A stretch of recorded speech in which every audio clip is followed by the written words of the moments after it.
But এমন একটা way আছে যেখানে আপনি মেসেজটাকে সিন করবেন বাট সে বুঝতে পারবে না। দেখেন আমি আপনাদেরকে দেখাই, আমার এই ফোন থেকে জাস্ট আমি এই ফোনে কিন্তু একটা মেসেজ পাঠিয়েছি। ওকে, সো এই মেসেজটা এখন আমি যদি সিন করি, ঠিক আছে, তাহলে এখান থেকে বুঝে যাবে না। আমি আপনাদেরকে একটু প্র্যাকটিক্যালি দেখাচ্ছি।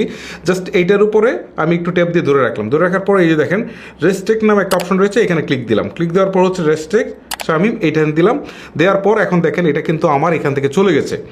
এখন আমি এই যে থ্রি লাইন্সে ক্লিক দেই, থ্রি লাইন্সে ক্লিক দেওয়ার পর এখান থেকে আমি উপরের দিকে সেটিংস আইকনে ক্লিক দেই। সেটিংস আইকনে ক্লিক দেওয়ার পর এখান থেকে আমাকে যে কাজটা করতে হবে সেটা হচ্ছে এখান থেকে ওকে করে দিলাম।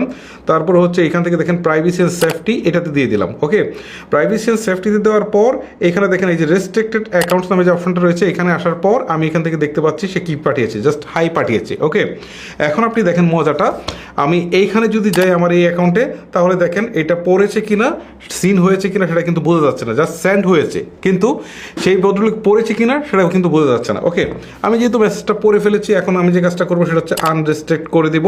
ঠিক আছে, করে দিলে এখন কিন্তু আমি আবারও আগের জায়গায় ফিরে আসলে আমার এই অ্যাকাউন্টটাকে এখানে দেখতে পারবো। ঠিক আছে, এই যে দেখেন চলে আসলাম, দেখতে পাচ্ছি, বাট এইখানে কিন্তু সিন হয় নাই। সো এই ট্রিক্সটা অনেকেরই হয়তো অনেক বেশি কাজে লাগতে পারে। অনেক সময় আমাদের প্রয়োজন হতে পারে যে আমরা হয়তো বা